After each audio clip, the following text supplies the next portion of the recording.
Hello friends, this video on Kinetic Theory Part 29 is brought to you by examfear.com. No more fear from exam. Please make sure that you have watched all the videos from Part 1 to Part 28 before going ahead with Part 29. We will now talk about an important thing that is called mean free path. I spoke about this very briefly in one of the slides. What is mean free path? It is the average distance between two successive collisions. As I told you that inside the gas there are several molecules which are randomly moving and colliding with each other. So the distance which a particular gas molecule travels without colliding is called the mean free path. So if you look at the same diagram, let us suppose these are all molecules. Just to make you understand what is mean free path, let me assume that all other molecules are at rest. Only these two molecules are in motion. What happened? Initially, these two molecules were somewhere here.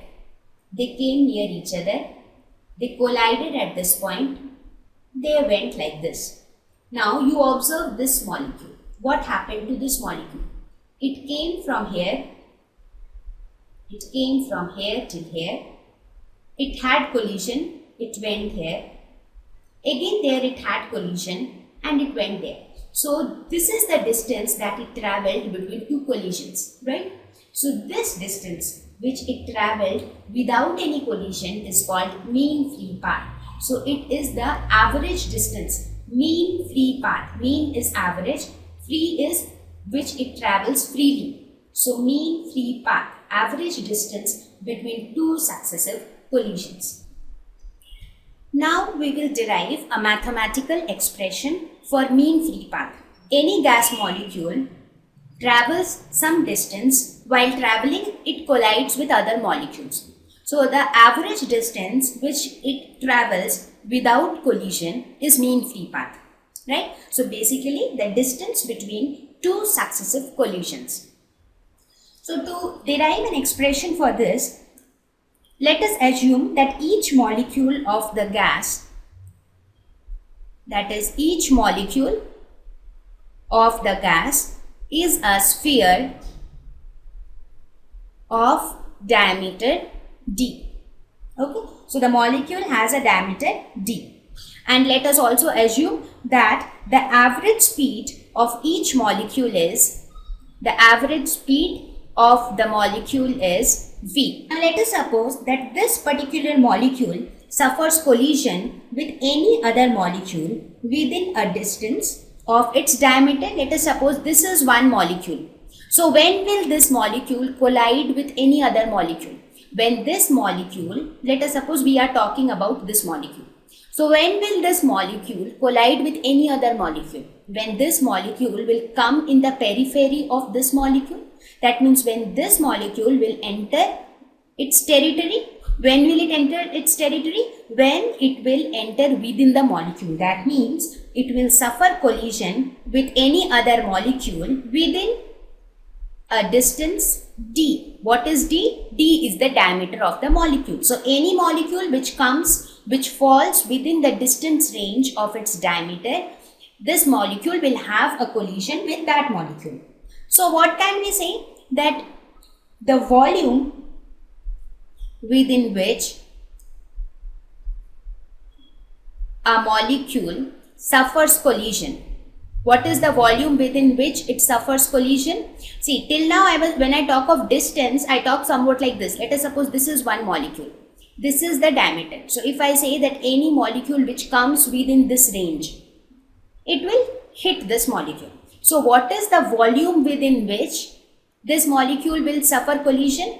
That volume will become the total displacement into the area of this molecule.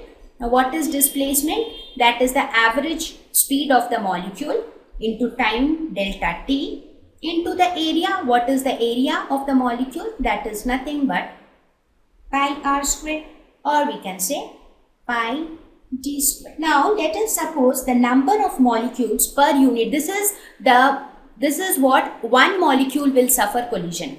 Now let us suppose that n is the number of molecules per unit volume.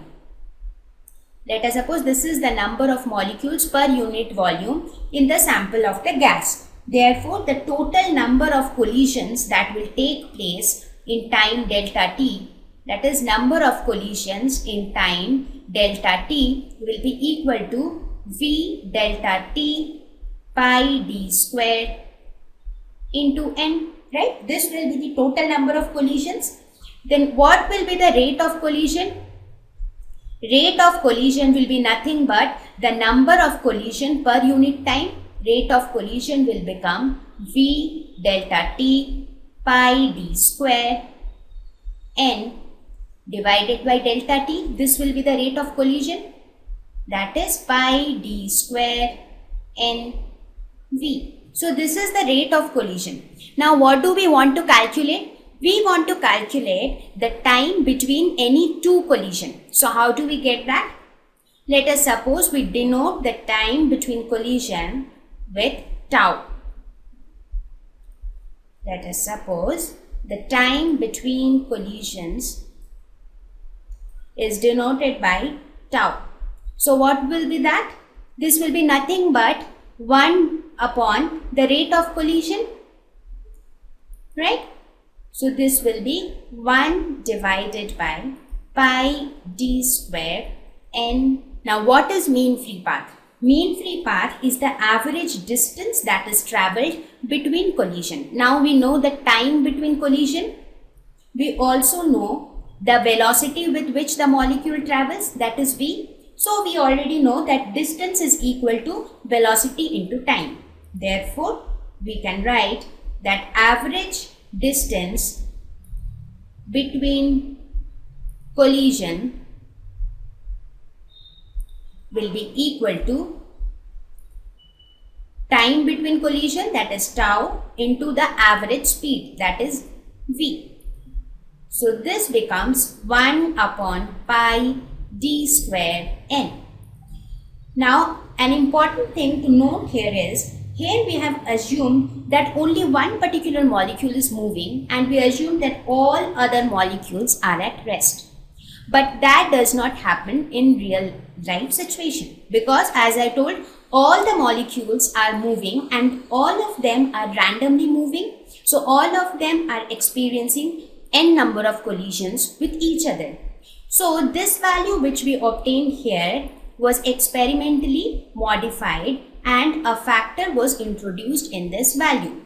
So finally it was derived that the mean free path, which is generally denoted by a small l, is equal to 1 divided by root over 2 pi d square n.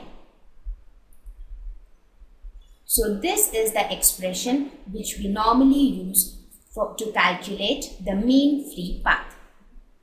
So what did we do basically here? We assumed that each molecule is a sphere of diameter d. They suffer collision with any other molecule which is within a distance d. So the volume within which a molecule suffers collision is the displacement, that is v into delta t, into the surface area, that is pi d square. Right? Now we assume that what was this? This was the volume with which one molecule suffers collision.